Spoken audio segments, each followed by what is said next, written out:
Hello and welcome to the world of NDE 4.0. My name is Johannes Verana, and today is a great day because today we will get to one of the topics which most of you will associate with NDE 4.0. Today I will introduce you into the world of artificial intelligence, machine learning, deep learning, and neural networks. And I guess you know who is using artificial intelligence to rate their channels. It's YouTube. And YouTube is basing their rating of a channel, so how many people will see a channel, based on the number of subscriptions, based on the number of people who click that little bell to get notifications, based on people who give a thumbs up, based on the number of comments you write, based on the watch time. So already thanks a lot for giving the YouTube AI what the YouTube AI wants to have. Now, you can imagine that since I started working on NDE 4.0, I have spoken to a lot of people. Yes, for sure about NDE 4.0, but also about artificial intelligence. And on the feedback I got from the people, there are three major views on why people see the use of AI, and especially the use of AI in NDE, quite critical. And the first one, that's really caused by a lot of those sci-fi movies which are out there. Like here, Terminator, where Terminator is taking over the power of the world, and that is not what the AI solutions we currently have are about. And I hope that after you have seen this video, it is as clear to you as it is to me that something like this will not happen with any of the AI solutions we're currently speaking about. And that the word artificial intelligence isn't perhaps actually the best word to describe what those algorithms we will be speaking about are in reality doing. Another big fear of people is the fear of unemployment. And I have been looking for some good pictures to visualize that fear. And I've searched a lot, and finally I found three cover images of a German magazine which is called Der Spiegel, the Mirror. And actually it's not from today, it's going back to 1964. And back then it was about automation in Germany. And you can see down here this little fellow. And I hope I can show you, that little fellow down here, he is being kicked out by automation. That was the first cover they had in that direction. The next one comes 1978. The computer revolution. Progress makes unemployed. And the third one, 2016. You're fired. How computers and robots are taking our jobs away, and which professions will be safe tomorrow. Now, let's think about this. Let's think about our past, the time since the first industrial revolution, or the time since 1964. Actually, unemployment rates have been going down. We're currently speaking of that we do not have enough humans to do all the jobs we need to be done.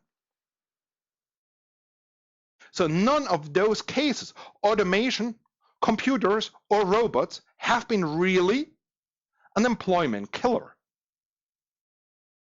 It's more or less that a magazine, a well-known magazine, needs to sell their magazines. And that's why they are bringing those covers. In reality, that never happened.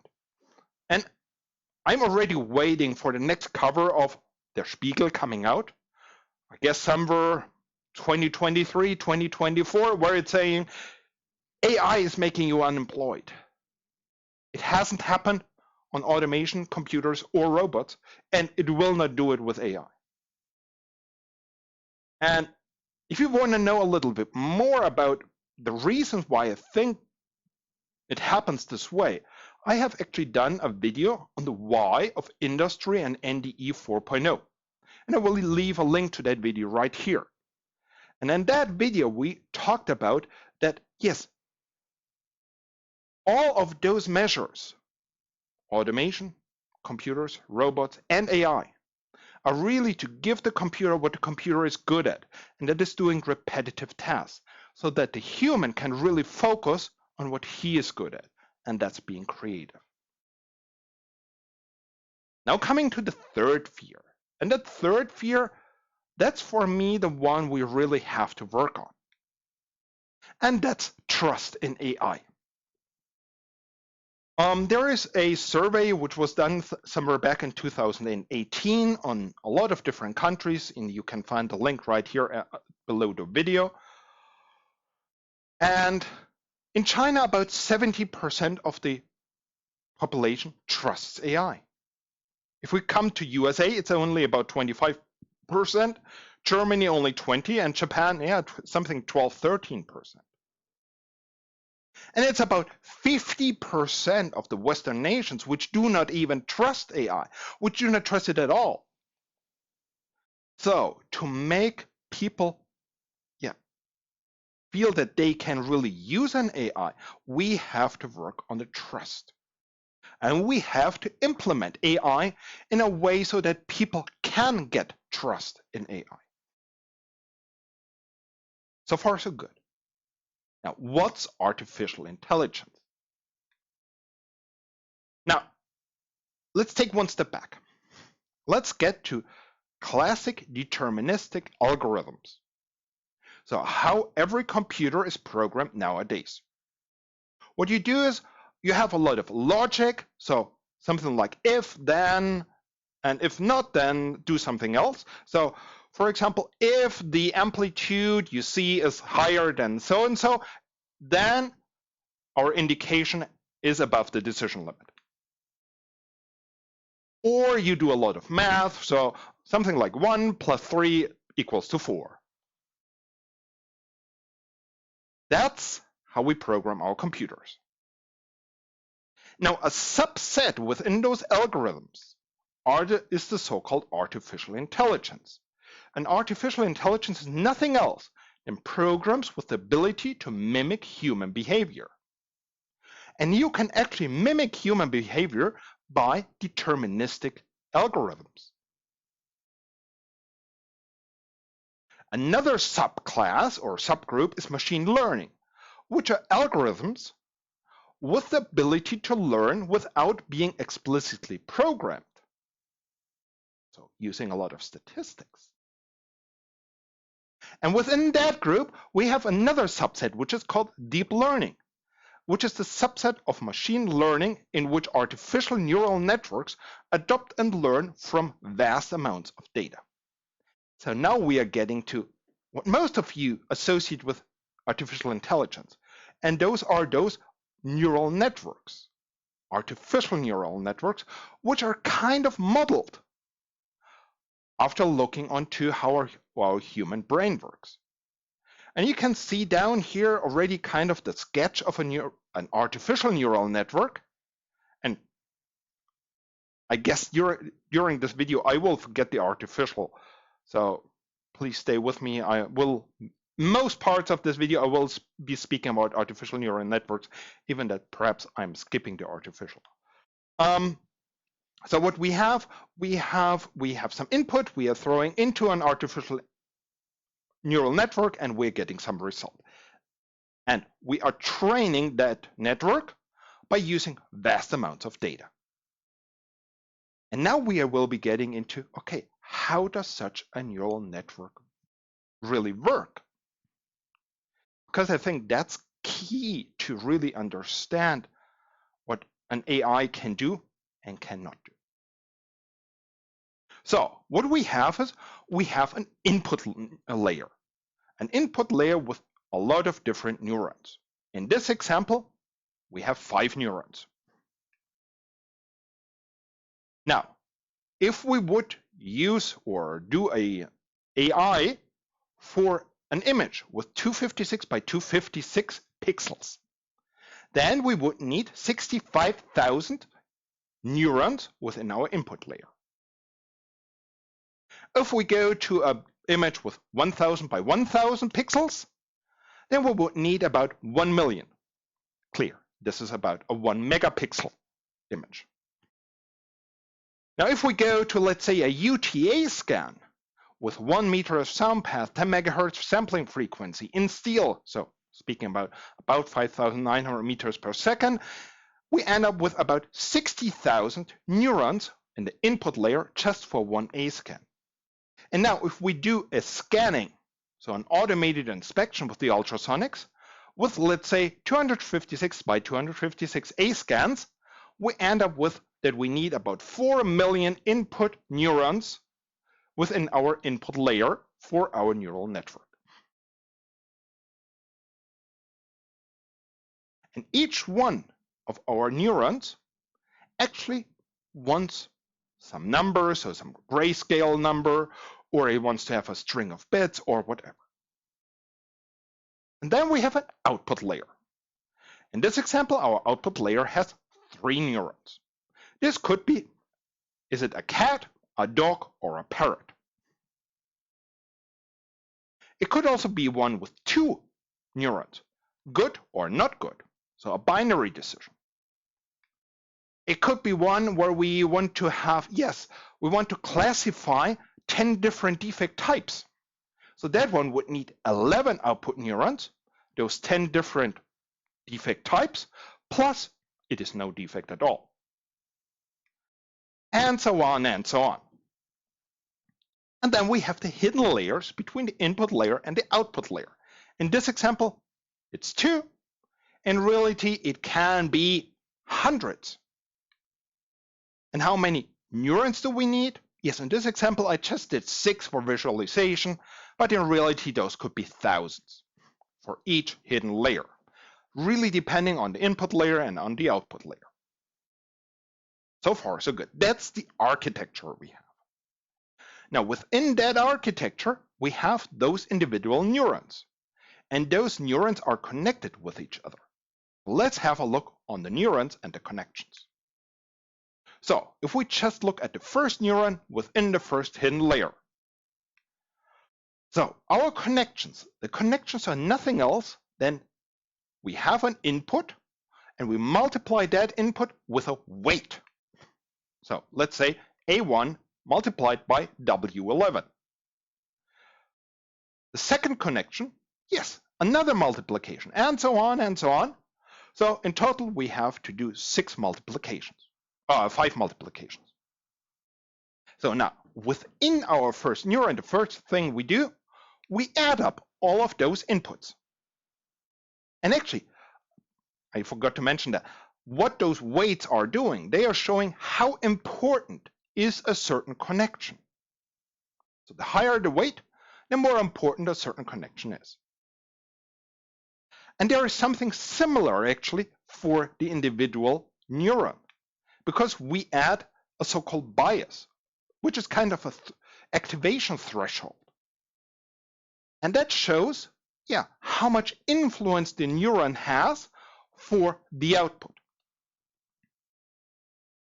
And finally, what we do, yes, we apply a predefined function, which is actually the same for all of the neurons.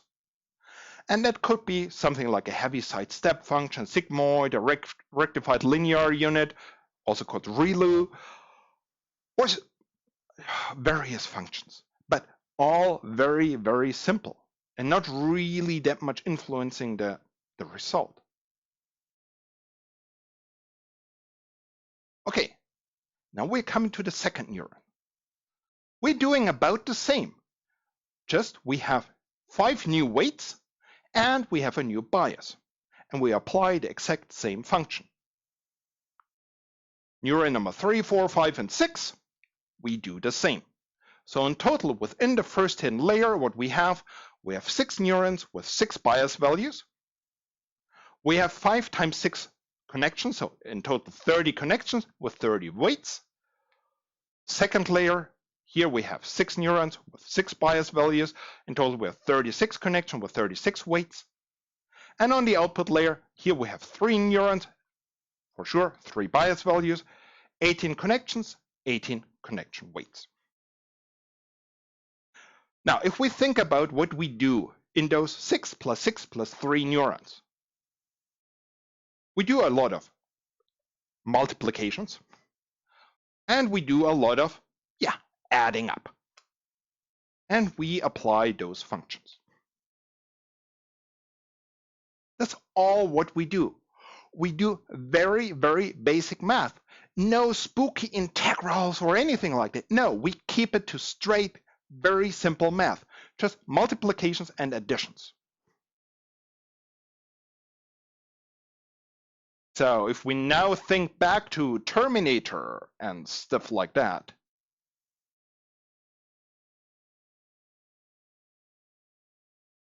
so now let's have once more a look into our example. So in total, we have 84 weights and we have 15 bias values.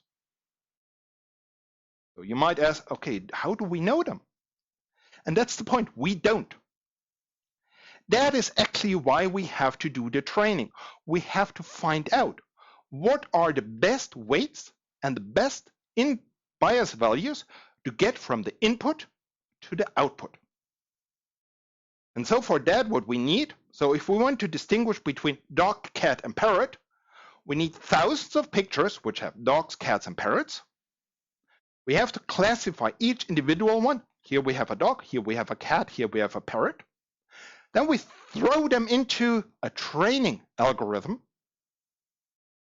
And then the training algorithm finds out, okay, what are the best weights, bias values, so that we can solve this problem.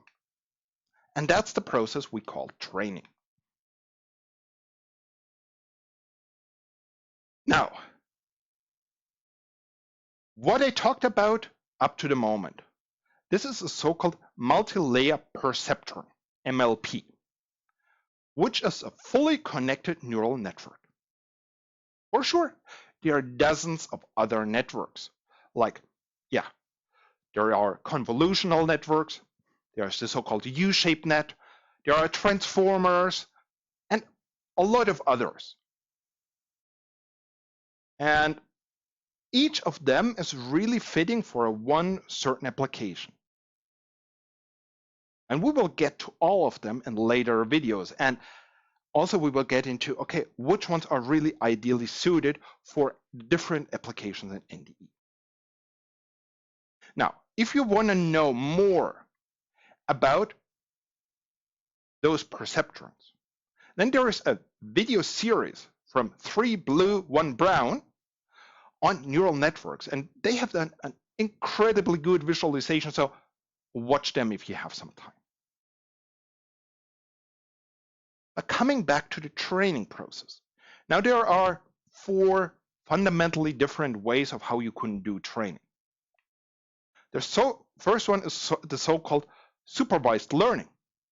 So what the expert does, the expert labels each cell within an image, like you can see it here with those different colors. So you have quite a huge labeling effort, and then you take those pictures and you use hundreds or thousands of those images for the training to find out the weight and the bias values. You can also do a weekly supervised learning. What you only do, is the result okay or not okay? Unfortunately, that means that your data set you need is getting even larger than with the supervised learning. However, the labeling effort is a little bit reduced. There's also something called reinforcement learning, which is kind of a trial and error. And there is unsupervised learning, which doesn't require any labeling, but it requires cluster analysis. So far so good. So let's say we created a neural network. And we create a neural network to do a task which is actually not that easy, to distinguish on pictures between between wolves and huskies. And for me, they kind of all look the same. So if we could find an AI to do that job, that could be a really good thing so that we can have a better get better in distinguishing. And Samir Singh did something like that. And he has also done a video about that. So I will leave a link to that video right here. And you can see his algorithm was actually pretty good. 5 out of the 6 do a correct prediction. For me, that's already a good result. I wouldn't be as good as that algorithm. Now, what they did, they wanted to find out more on why actually that algorithm did what it did. And so they looked into, those weights and bias values more or less. And they found out that every time the algorithm predicted a wolf, it was just looking at the lower section of the image. And if it predicted a husky, it was just looking at the upper section of the image.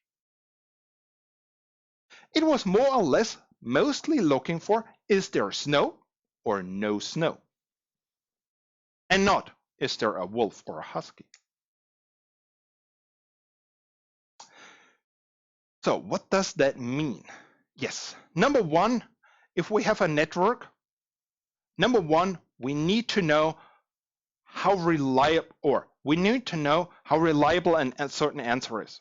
So we need to know, okay, our algorithm, that image I put into it, in 70% of the reliability to find a cat is 70%.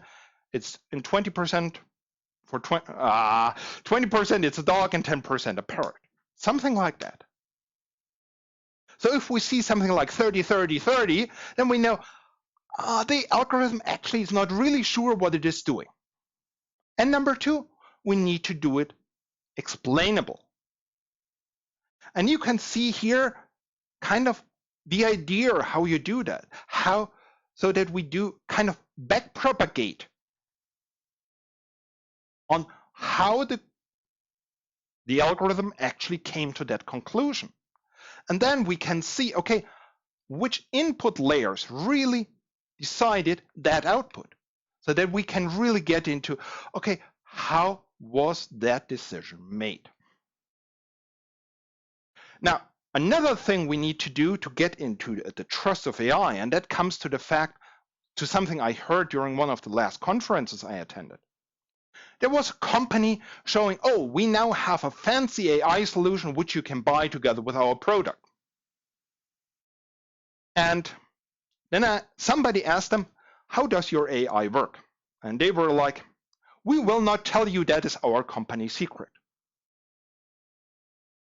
Yes, that might be that the architecture of that network and all the factors that they see it as their company secret. But on the other hand, if they do not really publish what they are doing, who am I as a customer supposed to know that that is actually a good implementation, that implementation is really doing what it's supposed to do and not just distinguishing between snow and not snow?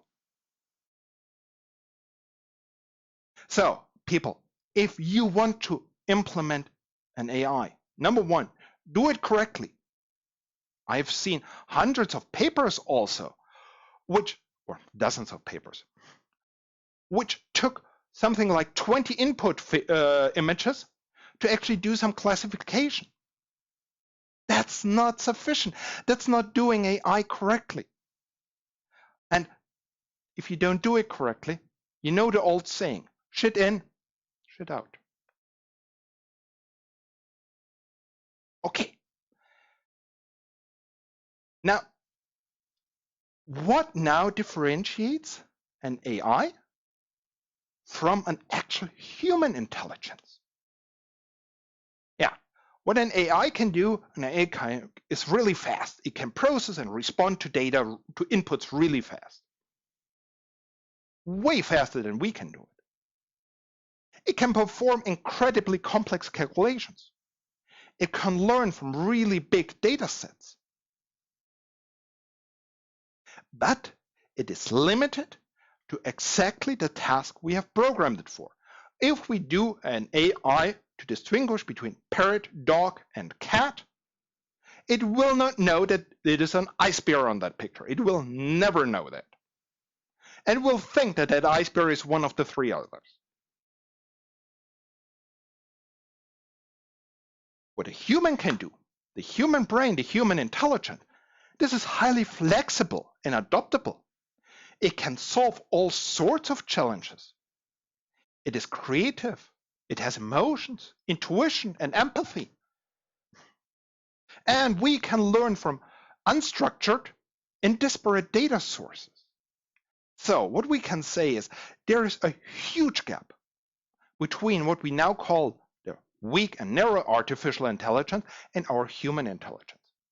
Even if we compare the weak and narrow artificial intelligence with an animal intelligence, there is also a big gap in between.